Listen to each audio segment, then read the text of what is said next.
our Ford Motors, right? And the way that Ford Motors went out to a whole planet of happy automobile customers.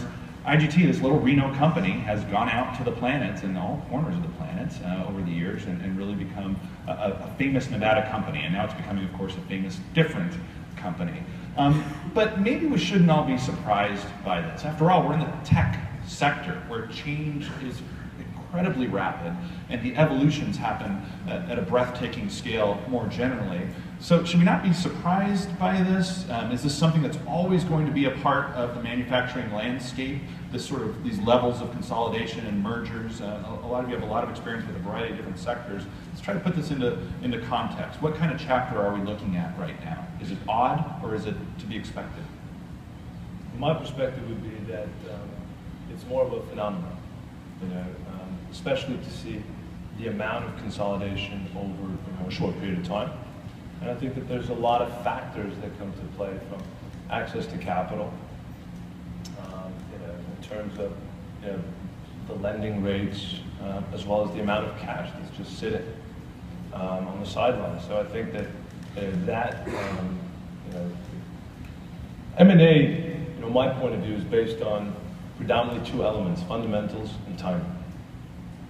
And when you're looking to do M&A, you'd like to have both of them.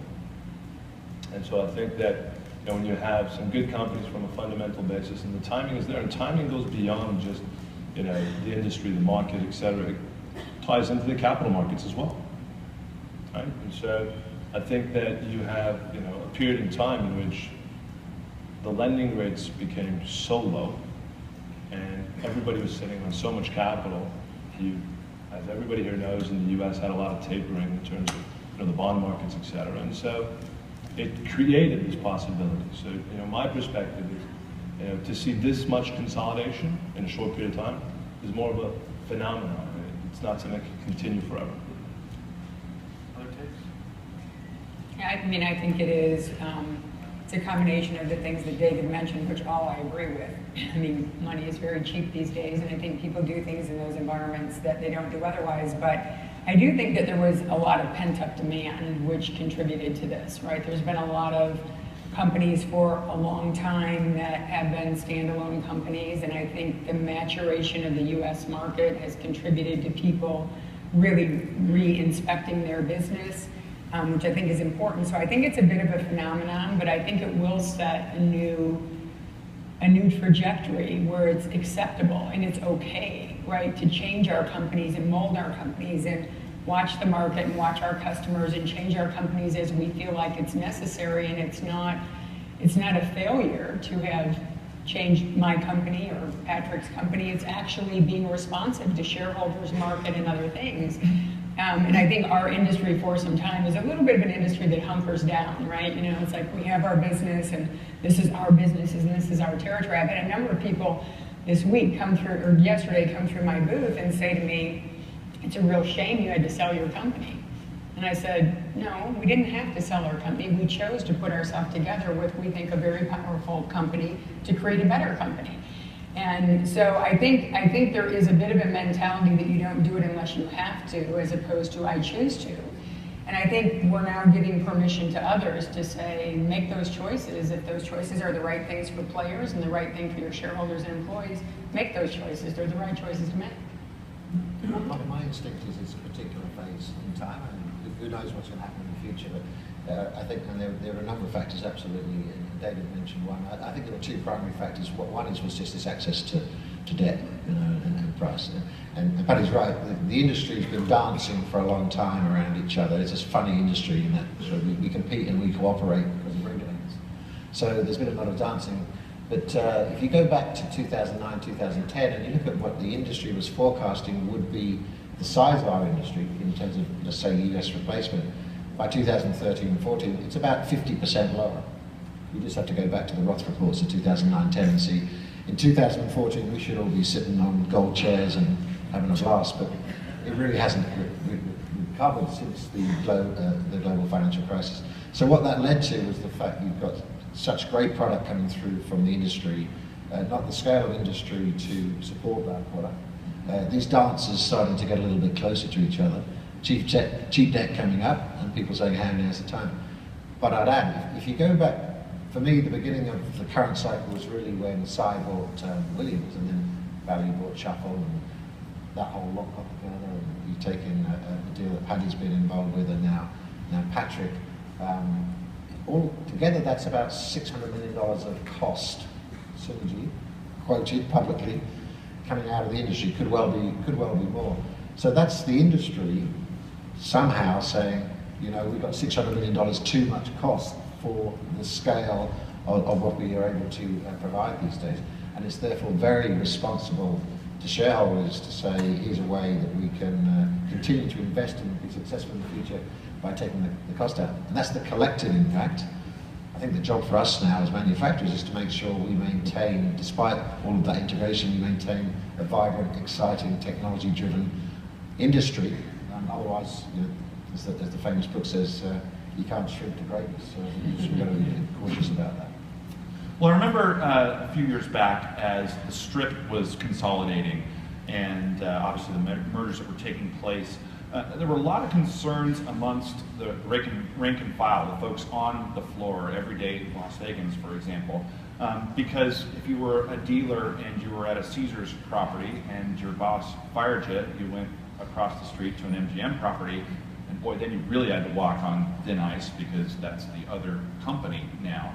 And granted, there are competitors, we're in one right here.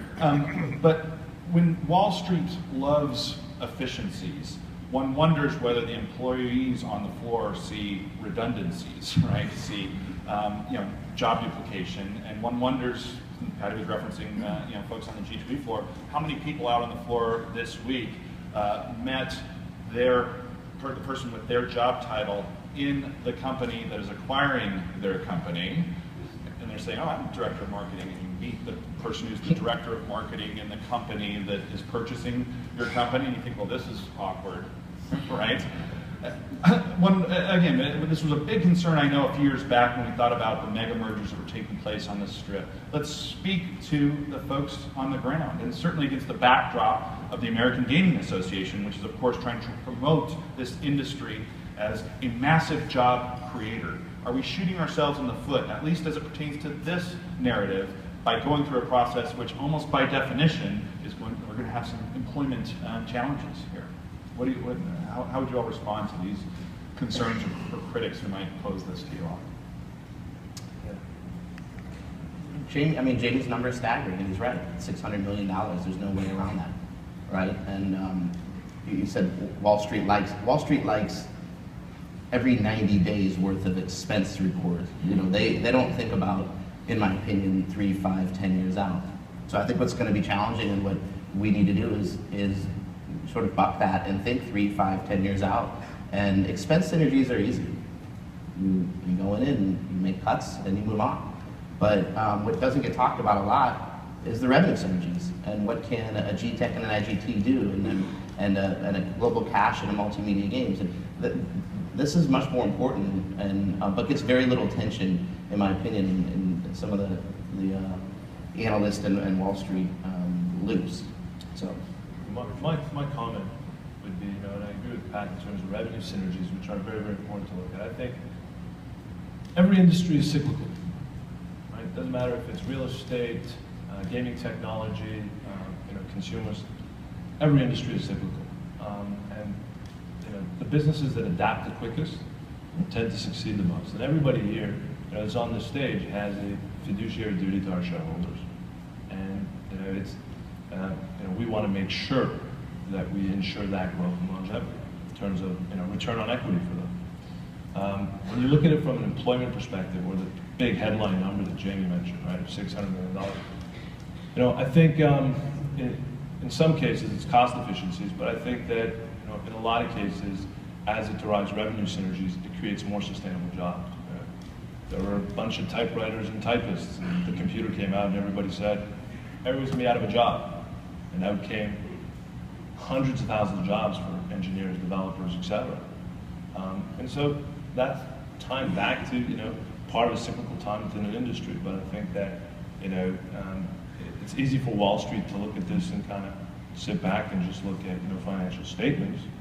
But at the end of the day, there's some strategic decisions that we need to make for the longevity of employment of all our staff, right? So I think that that's a part of it. And I think that in some cases, M&A, there are companies that we've acquired and the headcount went up.